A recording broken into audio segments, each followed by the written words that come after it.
শুভ সকাল। আসসালামু আলাইকুম। কেমন আছো আমার প্রিয় ভাই বোনেরা? আশা করি ভালো আছো। আমিও আলহামদুলিল্লাহ তোমাদের ভালোবাসার দোয়াতে অনেক ভালো আছি।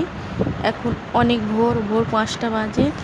তা ভোর 5টা বলতে আমি লাতালুতি দিয়েছি আর ওই কাচাকুচি করেছি। আজকের আমার খুব আনন্দের দিন, কারণ আমি মা হিসেবে আর একটা সন্তানকে আমার বুকে পাবো, সেই হিসেবে আমি অনেক আনন্দ। এখন এসেছি দোকানে বাজার করতে, আর একদিন আগে লিখিয়ে দিয়েছিলাম, তাই প্রথমে দোকানটা খুলতে আমি বাজারটা আনতে গিয়েছিলাম।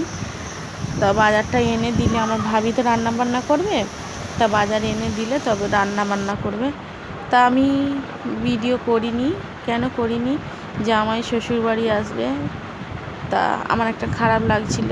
আর আমি মেন কথা হলো কি, আমি ক্যামেরা হাতে করতেই পারিনি, কারণ আমি এত আনন্দ পেয়েছি যে আমার ফোনটাই কোথায় আমি ভুলেই গেছি যে আমার মা আর আমার বাপ দুজনে আসছে, মানে আমার জামাই আর মেয়ে আসার আনন্দেতে আমি আত্মহারা হয়ে গেছি, যে আমি আর ফোনে ভিডিও করতেই পারিনি।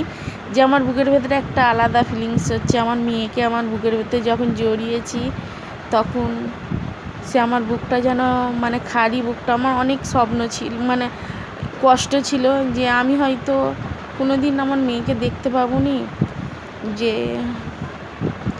হয়তো আমার তো চারিদিকে রোগ জড়িয়ে আছে, ও হয়তো আমি দেখতে পাবো, কোনো দিন কি পাবো, এই আশায় সবসময় থাকতাম যে হয়তো দেখতে পাবো নি, আমি হয়তো মরেই যাব। অনেক রকম চিন্তা ভাবনা করতাম তার মধ্যে। আর আমার মেয়ে জামাই এসেছে, তা আমি খুব খুশি। আমার মেয়ে জামাইয়ের জন্য দোয়া করবে, যেন ওরা এরকম দুজনের হাত যেন সারা জীবন ধরে একসঙ্গে এগিয়ে যেতে পারে। তা আমার মেয়ে আর জামাইয়ের এত সুন্দর জুটি, ওদের যখন আমার বাকুলে ঢুকছে, আমার যেন চোখটা সার্থক হলো যে আমার বাড়িতে আমার মেয়ে আর আমার জামাই আসছে। ওইভাবে যখন দুজন ঢোকে, যে কোনো মায়ের মনের ভেতরে একটা, সব মাই চায় আমার মেয়ে সুখী থাক। তা আমি দেখি আমার মেয়ে সুখী, তবুও দুজনকে একসাথে দেখে যে আমার সে সুখটা অনুভব করেছি তোমাদের বলে বোঝাতে পারবো না।